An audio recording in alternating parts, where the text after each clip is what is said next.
Kemudian kita masuk pada saat meninggalnya Nabi SAW. Bagaimana keteguhan Abu Bakar. Jadi pada saat muslimun sudah berhasil menaklukkan Ummul Qura pada tahun 8 Hijriah, tahun 8 Hijriah, Mekah takluk di tangan kaum muslimin. Dan pada tahun 9, para delegasi orang-orang Arab mulai datang dan mengucapkan syahadat, gitu kan.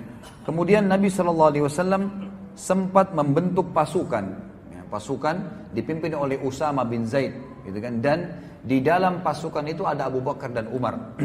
Kemudian Nabi SAW sempat berkata kepada Usama, wahai Usama, kalau kau izinkan, maka keluarkanlah Abu Bakar. Abu Bakar dikeluarkan dari pasukan lalu menemani Nabi SAW. Pasukan ini tujuannya untuk menyerang Romawi. Ya, pada saat itu dan pasukannya besar, sekitar berjumlah 7.000 orang.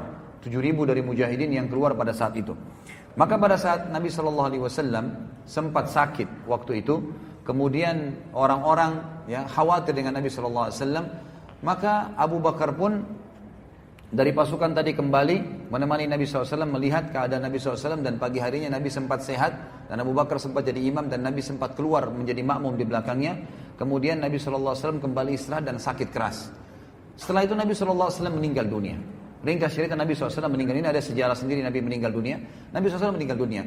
Lalu orang-orang semua bingung, guncang Madinah pada saat itu. Guncang Madinah. Sampai Umar bin Khattab pun menghenuskan pedangnya sambil berkata, tidak ada orang yang boleh mengatakan Muhammad telah mati. Kalaupun dia pergi, dia pingsan, maka Tuhannya akan mengembalikannya. Kalau ada yang mengucapkan, maka saya akan tebas lehernya. Maka orang-orang semua tambah takut. Bingung Nabi SAW meninggal, Umar pun juga dengan tegas teriak-teriak seperti itu, dan orang tahu siapa Umar, sahabat terdekat Nabi SAW juga setelah Abu Bakar. Maka Abu Bakar pun datang kemudian melihat wajah Nabi SAW, kemudian melihat ternyata Nabi SAW sudah meninggal dunia. Lalu beliau mengecup keningnya sambil berkata, ya Rasulullah, Allah tidak akan menyatukan dua kematian lagi untukmu, dan engkau tidak akan sedih setelah hari ini. Lalu Abu Bakar pun keluar sambil mengucapkan kalimat yang luar biasa, sebagaimana dinukil dalam riwayat-riwayat yang sahih, berkata kepada Umar, wahai Umar, orang yang bersumpah. Lalu Umar sempat geram, tidak tahu kalau Abu Bakar yang bicara. Umar mengatakan, aku pun tetap mengatakan, siapa yang mengatakan Muhammad mati, aku akan tebas lehernya. Maka Abu Bakar berkata, wahai Umar, ala rizkika, tenanglah, ya, berhenti. Maka Umar mengatakan, pada saat ada suara lebih tegas lagi di belakang saya pun balik, ternyata Abu Bakar, maka saya tenangkan diri saya. Lalu Abu Bakar mengatakan radhiyallahu anhu kalimat yang masyhur, disebutkan dalam, ya, sebuah riwayat yang sahih dinukil oleh Imam Bukhari. Abu Bakar mengatakan, ala man kana ya'budu Muhammadan sallallahu alaihi wasallam fa inna Muhammadan qad mat wa man kana ya'budu Allah fa inna Allah hayyun la yamut wa qala innaka mayyitun wa innahum mayyitun wa qala wa ma Muhammadun illa rasulun qad khalat min qablihi ar-rusul afa in mata aw qutila qalabtum ala aqabikum wa man yanqalib ala aqibihi falan yadurra Allah syai'a wa sayajzi al-kafirin. Kata Abu Bakar, siapapun yang menyembah Muhammad SAW, maka ketahuilah Muhammad telah mati. Dan siapa yang menyembah Allah, Allah itu hidup dan tidak akan pernah mati.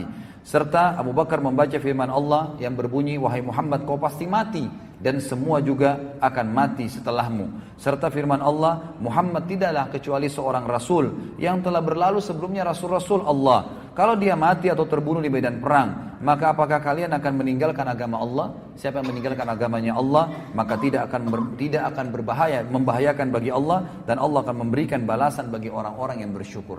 Kata Umar, waktu ayat ini Abu Bakar baca, saya tiba-tiba tersungkur atau menungkurkan kaki saya ke tanah dan menangis dengan tidak bisa tertahan lagi karena menyadari benar Rasulullah SAW telah meninggal, dan seakan-akan ayat ini belum pernah saya dengarkan sebelumnya.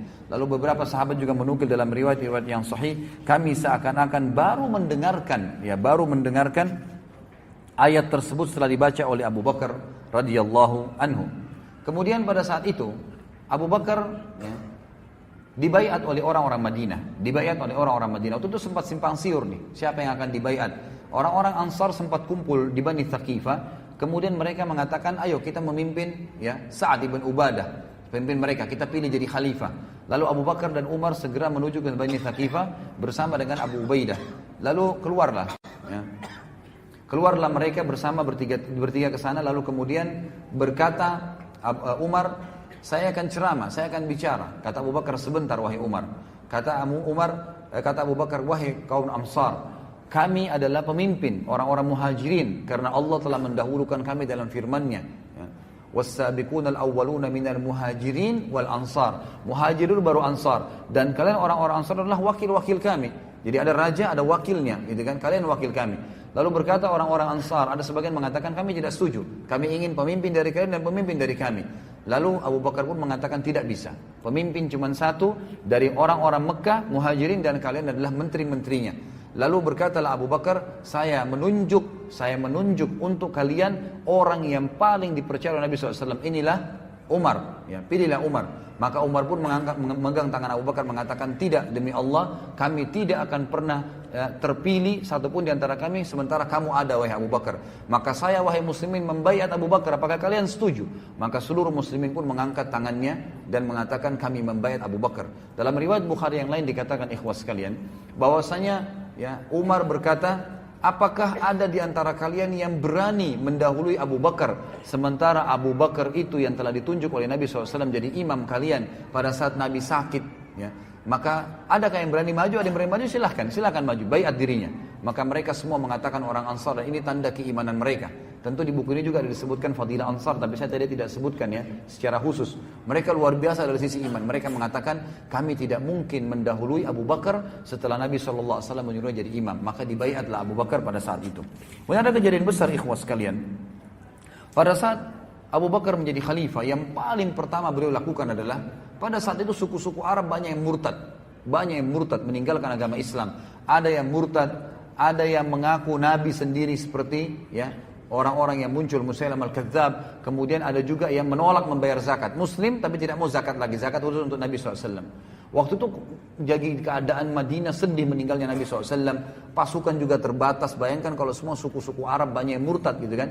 Maka Abu Bakar pun mengatakan pasukan Ushrah, pasukan yang telah dibentuk oleh Nabi SAW yang sudah keluar dari pinggir kota Madinah, di keluar kota Madinah, ingin menyerang Romawi, gitu kan? Itu kata Abu Bakar, saya tetap akan mengirimnya. Kata Umar, ya Abu Bakar, Madinah sekarang akan diserang. Ya, ini bahaya, banyak orang yang murtad. Kenapa kita tidak tarik pasukan itu, bertahan dalam Madinah, mengirim dai-dai kepada mereka? Ini pendapat Umar. Apa kata Abu Bakar? Wahai Umar, saya tahu dulu kamu di zaman jahiliyah adalah orang yang sombong dan sangat kekar. Kenapa kamu jadi pengecut setelah masuk Islam? Gitu kan? Bukankah agama ini sudah sempurna? Bukankah Rasulullah SAW telah membentuk pasukan Usama? Demi Allah saya tidak akan melepas ya tali yang telah disampul oleh Nabi SAW, disimpul oleh Nabi SAW. Maka saya tetap akan utus pasukan tersebut dan tetap akan menyerang apa yang telah Nabi SAW suruh serang. Maka kata Umar, saya tidak melihat kecuali Allah telah membuka dada Abu Bakar.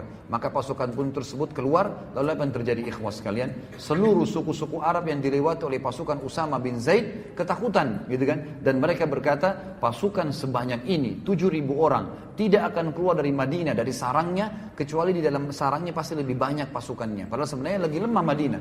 Maka akhirnya Jazirah Arab menjadi tenang. Makanya para ulama mengatakan Abu Bakar telah mengembalikan Islam di Jazirah Arab, dan selama Islam berjaya sampai hari kiamat Jazirah Arab, maka Abu Bakar panen pahalanya karena tetap mengirim pasukan Ushrah, pasukan yang telah dibentuk oleh Nabi sallallahu alaihi wasallam. Kemudian kita lihat pada saat Abu Bakar jadi khalifah, ikhwas sekalian, apa khutbahnya? Apa yang disampaikan? Dan mana khalifah-khalifah kita sekarang, yang mana presiden-presiden kita yang berkata seperti ini? Ya, perkataan yang luar biasa. Sekali lagi Abu Bakar tidak punya ijazah, ikhwah. Khusus masalah ekonomi, masalah politik, tidak ada sama sekali. Yang ada kitabullah wa sunnati Rasul sallallahu alaihi wasallam, itu saja. Kitab yang dibaca cuma satu, Al-Quran, ini rujukannya dan mengikuti sunnah Nabi sallallahu alaihi wasallam. Tidak ada yang lain, ini di atas segalanya. Kata dia waktu dia naik di mimbar dan dikhalifahkan, beliau mengatakan, sesungguhnya aku telah dipilih sebagai pemimpin kalian, padahal aku bukan orang terbaik dari kalian. Jika aku berbuat baik, maka dukunglah aku. Jika sebaliknya, maka luruskanlah aku. Kalau ada yang salah, luruskan. Lalu beliau mengucapkan, ini yang jadi garis bawahi, ini sifat beliau, siddiq. Beliau mengatakan, kejujuran adalah amanah. Kejujuran, terutama dalam mempertahankan agama ini, membenarkan Allah dan Rasulnya, menerima kebenaran dan mempraktekannya adalah amanah. Dan kebohongan lawannya adalah khianat. Orang yang lemah di antara kalian adalah kuat di sisiku, sehingga aku mengembalikan haknya kepadanya insya Allah. Orang yang kuat di antara kalian adalah lemah di sisiku, sehingga aku mengambil hak darinya insya Allah. Tidaklah suatu kaum meninggalkan jihad. Ini garis bawah ikhwah ya. Wasiat Abu Bakar pertama naik mimbar, tidaklah satu kaum muslimin meninggalkan jihad di jalan Allah kecuali pasti Allah akan menimpakan kehinaan atas mereka. Ini yang pegang bukunya di halaman 164 ya.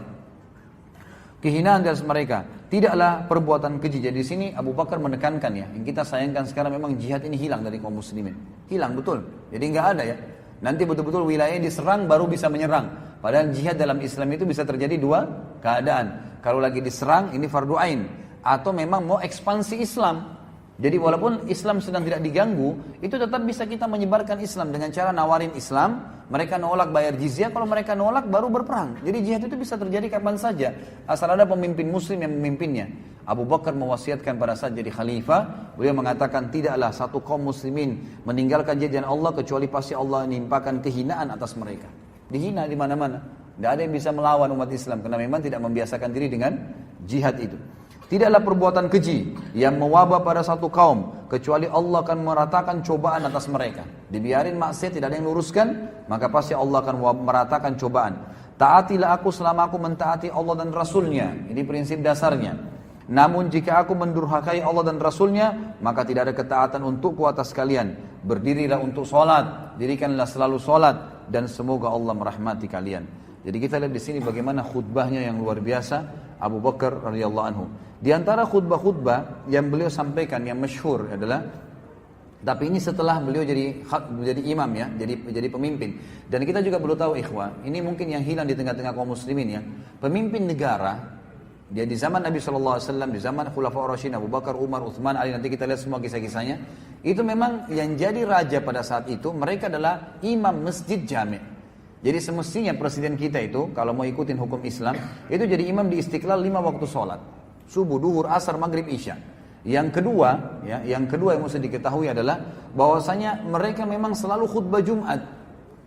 Dan ini juga saya sekalian ingatkan masjid-masjid kita, sebenarnya tidak harus terlalu banyak khatib di masjid. Karena memang dalam Islam itu selama Abu Bakar jadi khalifah 2 tahun khatib Jumat, tidak pernah diganti. Ya, kecuali memang dalam peperangan lagi keluar, Nabi SAW tidak pernah digantikan khutbah Jumat. Umar juga begitu, Utsman juga begitu. Jadi mereka punya kewajiban, makanya mereka harus alim, faham hukum agama, mereka menyampaikan. Di antara khutbah yang menarik dari Abu Bakar adalah Abdullah bin Hakim berkata, Abu Bakar berkhutbah kepada kami, dia berkata, amma ba'd, sesungguhnya aku berwasiat kepada kalian agar kalian bertakwa kepada Allah, memujinya dengan apa yang sesuai dengan kebesarannya, menggabungkan antara kecemasan dan harapan. Artinya selalu cemas, jangan sampai azabnya Allah datang nih kalau saya berbuat dosa, dan selalu punya harapan besar pasti Allah terima amal solehnya. Selalu memohon kepada Allah tanpa kenal jenuh. Selalu tidak pernah putus asa minta kepada Allah. Sesungguhnya Allah Ta'ala telah memuji Zakaria dan keluarganya dalam firman-Nya dalam surah Al-Anbiya ayat 90, a'udzubillahi minasyaitonirrajim, innahum kanu yusari'una fil khairati wa yad'una raghaban wa rahaba wa kanu lana khashi'in. Sungguh mereka selalu bersegera dalam mengerjakan kebaikan dan mereka berdoa kepada kami dengan penuh harap dan cemas, dan mereka orang-orang yang khusyuk kepada kami. Wahai hamba-hamba Allah, kata beliau, ketahuilah bahwa Allah telah menggantungkan haknya kepada diri kalian. Dia telah mengambil perjanjian dari kalian atas hal itu. Dia memberi dari kalian yang sedikit lagi fana dengan yang banyak lagi kekal. Maksudnya dunia ditukar dengan akhirat. Ini adalah kitabullah, Al-Quran. Keajaiban-keajaibannya tidak pernah habis. Cahayanya tidak akan pernah padam. Benarkanlah kata-katanya, patuhilah kitabnya, dan ambillah cahaya darinya untuk hari kiamat. Allah hanya menciptakan kalian untuk beribadah kepadanya. Dia mengutus para malaikat al-kiram al-katibin, maksudnya raqib dan atid, kepada kalian. Mereka mengetahui apa yang kalian lakukan. Kemudian ketahuilah wahai hamba-hamba Allah, kalian hilir mudik di dunia ini pagi dan petang kepada sebuah ajal yang ilmunya tidak kalian ketahui. Jika kalian mampu pada saat ajal itu tiba sementara kalian dalam sebuah amalan karena Allah mau amalan itu, maka lakukanlah. Namun kalian tidak akan mampu demikian kecuali dengan pertolongan Allah. Maka berlombalah mendahului ajal kalian yang masih tersisa waktunya sebelum ia habis, sehingga ia mengembalikan kalian pada perbuatan buruk kalian. Artinya kalau kalian tidak beramal soleh, pasti kalian akan berbuat buruk, otomatis. Orang kalau tidak berbuat baik pasti berbuat buruk. Tidak ada tengah-tengahnya, tidak ada gabungan antara keduanya. Maka berarti baik atau buruk. Kalau kalian tidak berbuat baik, maka kalian akan berbuat buruk. Dan kalau ajal kalian datang, kalian akan menyesal. Sesungguhnya suatu kaum menyerahkan ajal mereka kepada orang lain dan mereka melupakan diri mereka sendiri. Sayang sekali beliau bilang, banyak sekali orang gitu kan, yang menyerahkan hidupnya, serang orang, ribut, ya, menyerang orang lain, menyusahkan orang lain, tapi seakan-akan gampang membunuh orang, tapi dia lupa dia pun akan mati, ajalnya. Kata beliau, saya sarankan jangan kalian meniru mereka. Bersegeralah, selamatkan diri kalian karena di belakang kalian ada pemburu, para malaikat yang bergerak gesit dan urusannya pun sangat cepat pada saat mencabut ruh. Gitu kan? Jadi ini wasiat yang luar biasa dari Abu Bakar radhiyallahu anhu. Beliau juga pernah berkhutbah dalam riwayat yang lain. Ini semua disebutkan dalam Sifatus Safwa, juga Makarimul Akhlaq, buku-buku yang mulia menulis tentang athar sahih menurut Abu Bakar. As-Siddiq pernah berkhutbah di hadapan kaum muslimin, dia berkata, wahai manusia, hendaklah kalian malu kepada Allah. Demi Allah, aku tidak keluar untuk sebuah keperluan, buang hajat sejak aku membaiat Rasulullah SAW, kecuali aku menutup kepalaku karena aku malu kepada Allah Subhanahu Wa Taala. Jadi Abu Bakar selalu menaruh ada jubah di atas kepalanya, itu justru karena malu kalau kepalanya dilihat oleh Allah Subhanahu Wa Taala. Sampai pada tingkat itu malunya dengan Allah. Kata para ulama menanggapi kisah ini atau penyampaian ini, kalau kepalanya saja rambutnya dia malu dilihat oleh Allah Azza wa Jal, malu dengan Allah rasa malunya, maka bagaimana kalau dia bermaksiat kepada Allah? Abu Bakar tidak pernah melakukan hal tersebut. Kemudian potret cemerlang dari ketawadhuan beliau. Radhiyallahu anhu, tawadhu berarti merendahkan diri. Disebutkan Abu Bakar biasa memerah susu, ikhwas sekalian. Jadi Abu Bakar sebelum jadi khalifah suka memerah susu bagi anak-anak kecil tetangga-tetangga rumahnya. Dan ini disebutkan di dalam Usud Ghabah, dan Ibnu Katsir mengatakan ini adalah redaksi yang hasan. Serta riwayat ini didukung juga dengan riwayat-riwayat yang lain yang sahih, ya. Disebutkan dalam banyak buku. Tetap di rumahnya saja. Tetangganya berkata, sungguh anak-anak kecil bilang, sudah nggak ada lagi yang perahkan kami susu.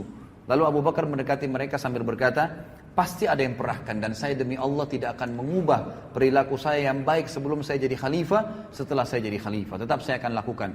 Maka Abu Bakar pun mendatangi anak kecil yang ngomong sambil berkata, kamu mau susu yang berbuih atau susu yang tidak berbuih? Maka anak itu kadang-kadang mengatakan pada satu hari mengatakan yang berbuih, hari besoknya dia mengatakan tidak berbuih. Dan Abu Bakar terus memerahkan susu kepada mereka sampai beliau meninggal radhiyallahu anhu. Jadi memerah susu untuk tetangganya, yaitu pada saat beliau menjadi khalifah. Dan ini luar biasa. Umar berkata, satu waktu juga aku selalu mendatangi rumah seorang janda dan berusaha untuk berbuat baik pada janda tersebut. Setiap hari aku datang, aku selalu didahului seseorang. Pasti kalau aku mau datang, mau siapin makan, sudah ada makanannya. Mau bersihin rumahnya, sudah ada bersihin rumahnya. Mau masakin, sudah masak, ada orang masak. Dia terus telusuri, dan dia tanya orang yang punya rumah, siapa itu yang datang mengurus anda? Orang yang punya rumah bilang, saya nggak tahu, janda buta matanya. Ada seseorang sering datang.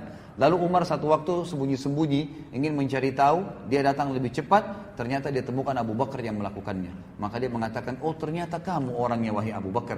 Sungguh wahai Abu Bakar, kau akan meletihkan orang-orang yang datang setelahmu. Maksudnya khalifah yang datang setelahmu akan sulit mengikutimu, gitu kan, karena luar biasa perbuatannya. Kemudian Abu Bakar juga pernah waktu mengutus pasukan, disebutkan di dalam hadis yang diriwayatkan Baihaqi dan juga ini diriwayatkan oleh Ibnu Asakir, ya, dengan sanad yang hasan bahwasanya Sa'id bin Musayyib seorang tabi'in berkata, ketika Abu Bakar radhiyallahu anhu mengirim bala pasukan tentara ke Syam, dia mengangkat Yazid bin Abi Sufyan, Amr bin As dan Syurahbil bin Hasanah sebagai panglima perang, dan mereka semua bertiga mengendarai kuda, sementara Abu Bakar waktu itu jadi khalifah berjalan kaki di samping kuda-kuda mereka. Lalu mereka bertiga berkata, Abu Bakar mengantar sampai ke Thaniyatil Wada, tempat pintu keluarnya Madinah. Maka mereka berkata, wahai khalifah Rasulullah, anda berjalan kaki sementara kami berkendaraan. Maka Abu Bakar menjawab, sesungguhnya aku berharap pahala dari Allah karena langkah-langkahku di jalan Allah. Ya, bagaimana bisa, ini luar biasa. Kadang-kadang kita bandingkan kalau dengan presiden kita sekarang, dia mau lewat, dikosongin jalan, dipinggirin orang, gitu kan. Disuruh pindah semua demi untuk dia. Apa haknya? Dari mana haknya dia melakukan hal tersebut? Abu Bakar jalan di sebelah kuda pasukan yang dia kirim dan jalan kaki bersama mereka. Dia jalan kaki dan dia tidak mau menggunakan kendaraan. Bukan cuma mendahului mereka ya, bukan cuma menyuruh mereka pindah, tapi malah Abu Bakar jalan di sebelahnya. Bahkan di dalam hadis lain dikatakan Abu Bakar berkata, aku ingin agar langkah-langkahku ini walaupun aku tidak hadir bersama kalian di medan perang, dicatat pahala oleh Allah Subhanahu wa taala, sebagaimana Nabi sallallahu alaihi wasallam menyebutkan di dalam hadis, setiap langkah di jalan Allah akan diberikan 1000 pahala, dihapuskan 1000 dosa dan diangkatkan 1000 derajat di surga nanti. Ini contoh daripada Abu Bakar. Kemudian contoh yang lain dari keadilan Abu Bakar. Tadi itu adalah ketawadhuan. Keadilan Abu Bakar radhiyallahu anhu Dikatakan bahwasanya Abu Bakar oleh Aisyah radhiyallahu anha dalam hadis yang sahih riwayat ya, disebutkan oleh Ibnu Sa'ad dalam At-Tabaqat dengan sanad yang sahih bahwasanya Aisyah berkata, ayahku Abu Bakar membagi fai. Fai ini ikhwas sekalian, pendapatan negara. Jadi ini kita perlu kita tahu juga di dalam Islam itu kalau ada berdiri negara Islam dan ada pendapatan negara itu dibagi rata kepada masyarakat. Memang sudah begitu hukum Islam.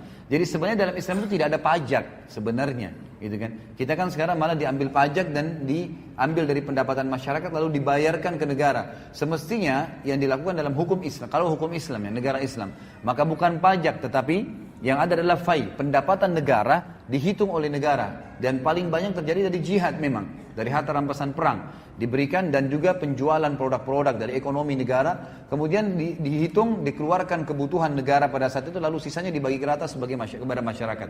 Dan Abu Bakar kata Aisyah radhiyallahu anha membagi rata fai. Kalau di tahun pertama beliau memberikan kepada setiap hamba sahaya 10 bagian. Ya, di sini tidak disebutkan 10 dirham atau 10 dinar, intinya dibagi 10 dan diberikan juga kepada orang yang bebas 10, wanita 10, laki-laki 10 dan di tahun kedua beliau memberikan masing-masing 20 tanpa membedakan satu sama yang lainnya. Jadi Abu Bakar di sini membagi rata dengan keadilannya. Ya. Kemudian juga sifat wara, ini saya cuplik satu-satu saja ikhwah.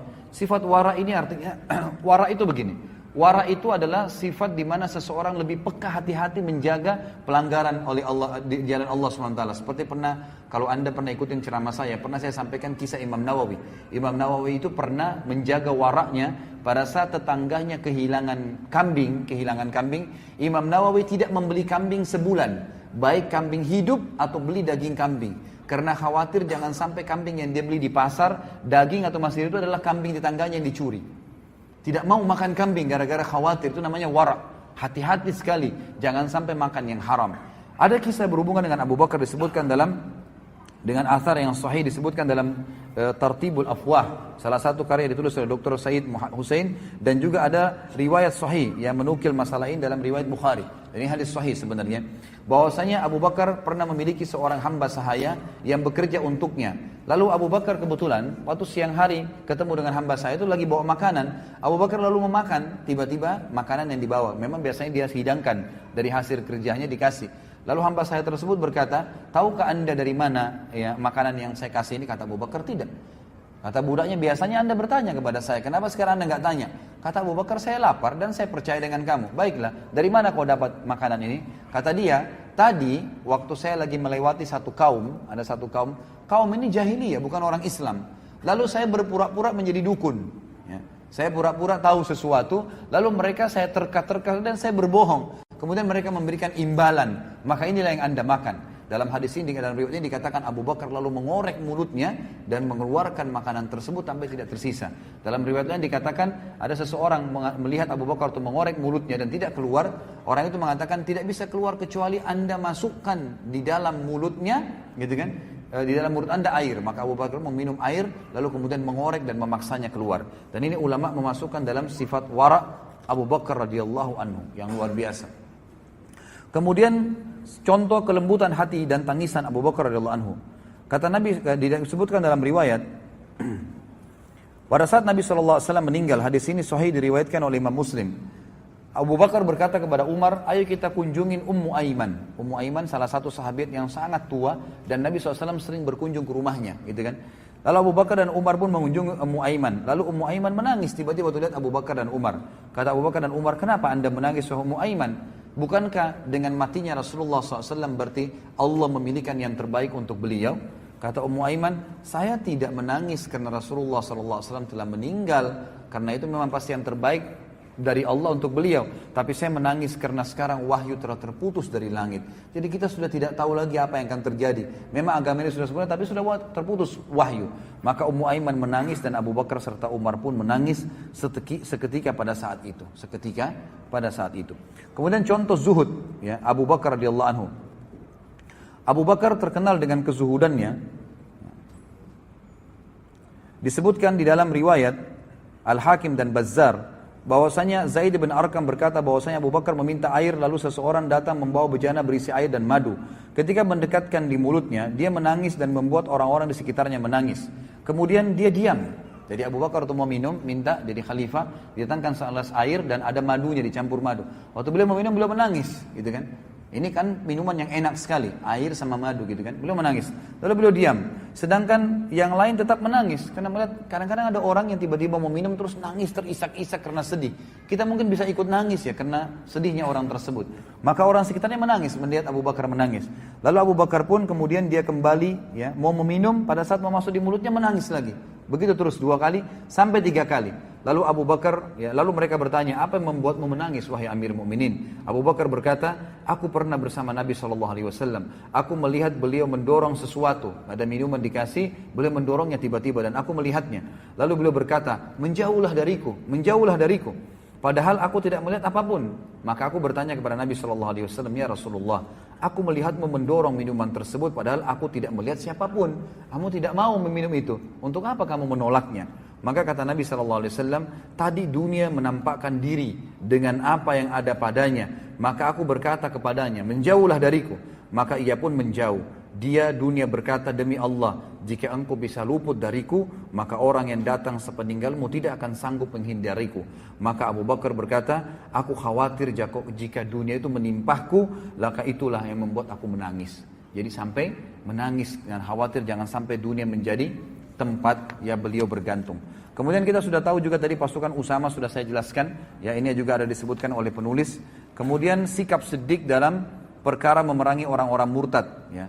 Di sini Nabi SAW juga atau Abu Bakar sudah saya jelaskan tadi bagaimana ya menitik beratkan akan memerangi orang-orang yang murtad dan akhirnya berhasil memerangi orang-orang yang murtad.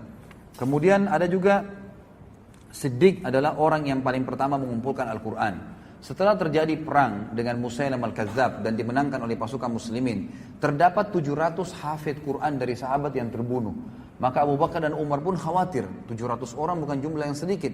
Lalu mereka pun berdua memanggil ya seorang sahabat Nabi yang mulia. Pada saat itu adalah yang menerima wahyu, Zaid bin Thabit radhiyallahu anhu. Maka mereka berdua berkata, Abu Bakar berkata, wahai Zaid, kumpulkanlah Al-Quran yang telah jatuh di batang, yang telah tertulis itu kan, tapi waktu wahyu turun di atas pelapa-pelapa kurma, di tulang-tulang unta, di kulit-kulit unta, gitu kan, itu di batu-batu, kumpulin semuanya. Dan di hati-hati manusia, maksudnya orang yang menghafalnya, disatukan di satu tempat agar tidak hilang dan orang mudah menghafalnya. Maka Zaid sempat berkata, tapi saya ragu, bukankah Rasulullah tidak pernah mengumpulkannya? Zaid mengatakan, Abu Bakar terus meyakinkan saya sampai saya yakin itu adalah sebuah perbuatan yang baik.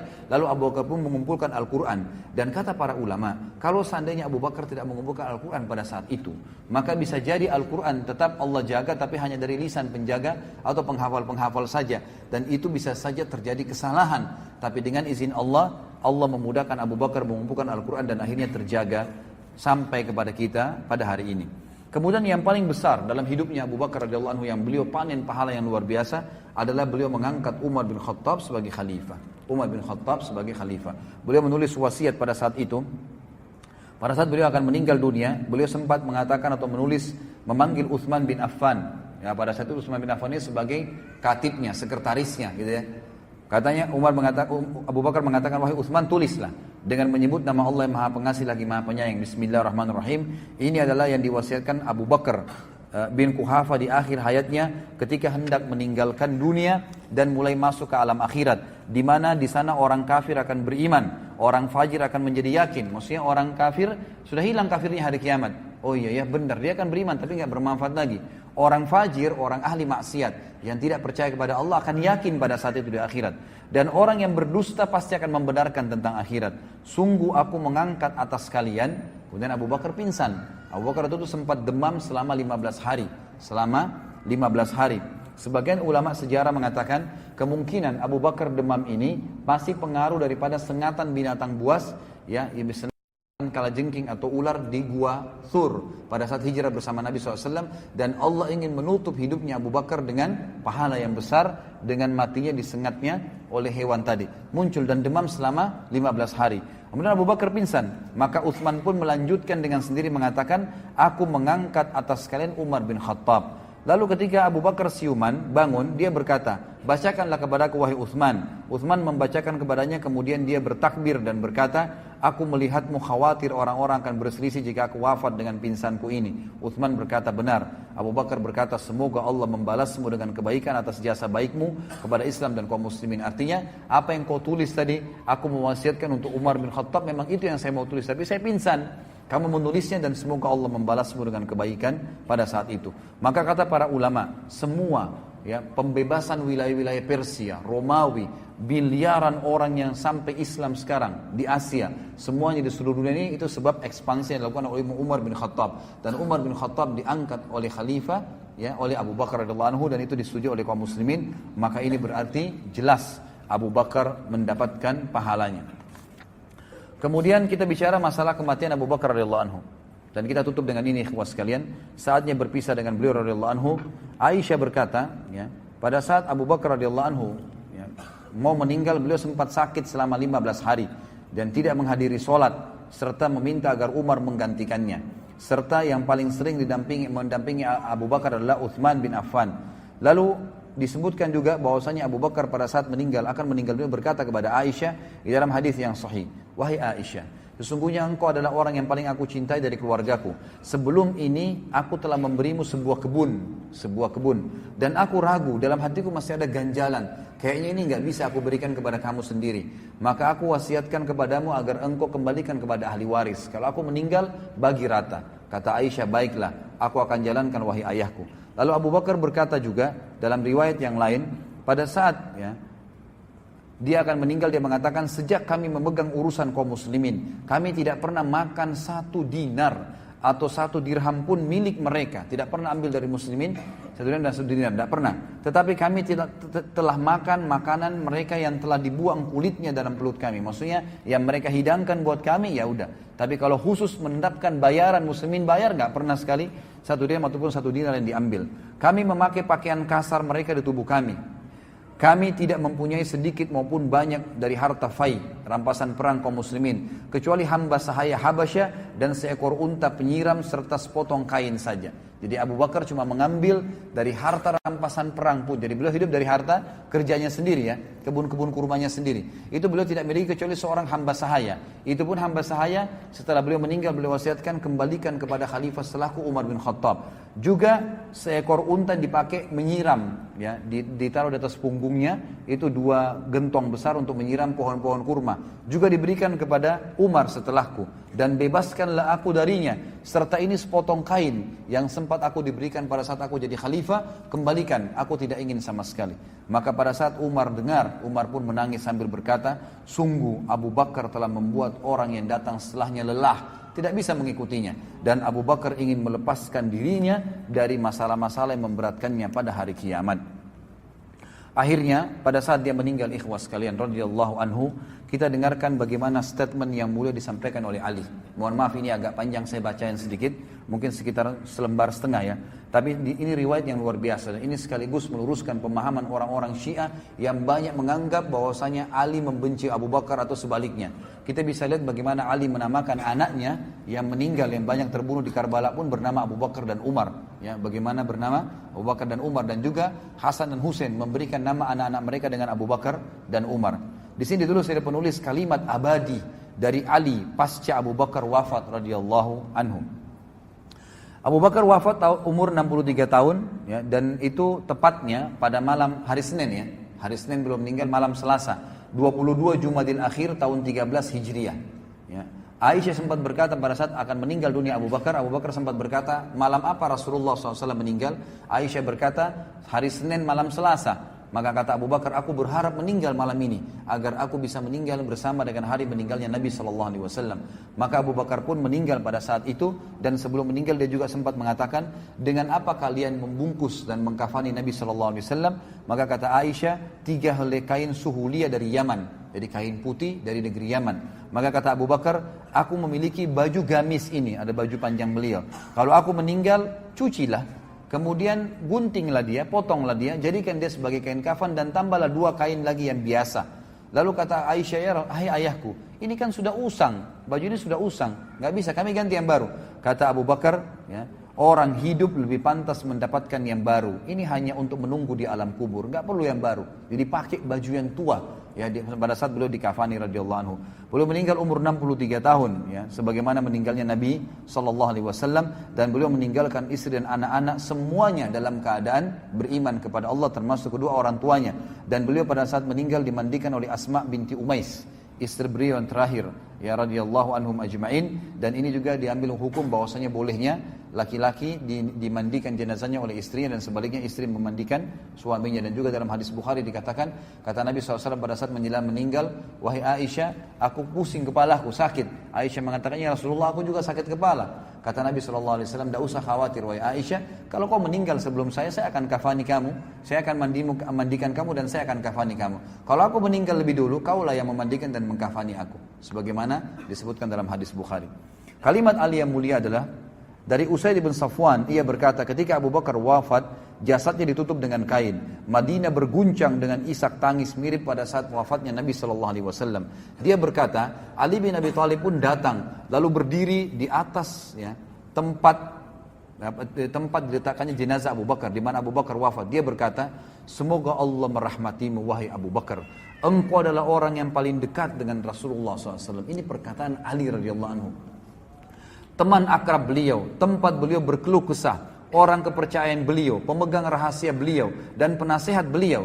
Engkau adalah orang pertama yang masuk Islam, orang yang paling ikhlas imannya, orang yang paling kokoh keyakinannya, orang yang paling takut kepada Allah, orang yang paling berjasa dalam agama Allah, orang yang paling menjaga Rasulullah SAW, orang yang paling peduli kepada Islam, orang yang paling baik persahabatannya, orang yang paling banyak keunggulannya, orang yang paling utama kepulauannya, orang yang paling tinggi derajatnya, orang yang paling dekat wasilahnya, maksudnya pendekatannya kepada Allah SWT, orang yang paling mirip dengan Rasulullah SAW pada akhlak dan perilakunya, orang yang paling mulia kedudukannya, paling tinggi di sisi beliau, paling mulia di sisi beliau. Semoga Allah membalasmu atas kebaikanmu kepada Rasulullah SAW dan kepada Islam dengan balasan yang terbaik. Perlu kita tahu ikhwah, pada saat jenazah Abu Bakar diletakkan ini, orang-orang pada kumpul semua nih, dengan Ali lagi berbicara, ini berbicara di depan jenazahnya Abu Bakar, dan orang semua dengar.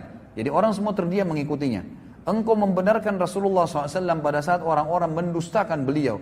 Di sisi beliau engkau ibarat penglihatan dan pendengaran. Allah Ta'ala menamakanmu dalam kitabnya As-Siddiq, sebagaimana Allah berfirman dalam surah Az-Zumar ayat 33. Jadi dari riwayat ini ulama mengambil pendapat bahwasanya memang istilah Siddiq itu datangnya dari Allah Subhanahu wa taala kepada beliau. Sebagaimana firman Allah ini, a'udzubillahi minasyaitonir wallazi jaa'a bis-sidqi wa saddaqa bihi, dan orang-orang yang membawa kebenaran dan membenarkannya. Ayat ini turun kepada Abu Bakar.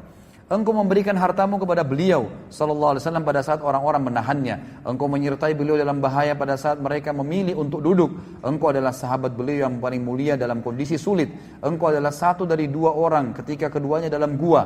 Engkau adalah orang yang menerima ketenangan, kawan beliau dalam hijrah, khalifah beliau dalam agama Allah dan umatnya, khalifah terbaik ketika mereka murtad. Maka engkau menunaikan tugas yang tidak dilakukan oleh khalifah seseorang nabi pun. Engkau berdiri tegar ketika orang-orang melempeng. Engkau maju ke depan ketika mereka diam. Engkau kuat ketika mereka lemah. Dan engkau berpijak di jalan Rasulullah SAW ketika mereka menjauh.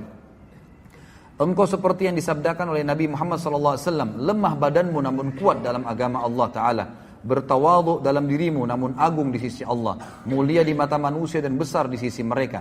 Tidak seorang pun memiliki celah untuk mencelahmu, tidak seorang pun memiliki peluang untuk merendahkanmu, tidak seorang makhluk pun memiliki keistimewaan di sisimu. Orang yang lemah lagi rendah ya, di sisimu adalah orang yang kuat lagi mulia, dan sehingga engkau mengembalikan haknya. Dan orang yang dekat dan orang yang jauh serta orang yang kuat di sisimu, orang yang kuat adalah lemah di sisimu sampai engkau mengambil hal-hal yang benar darinya.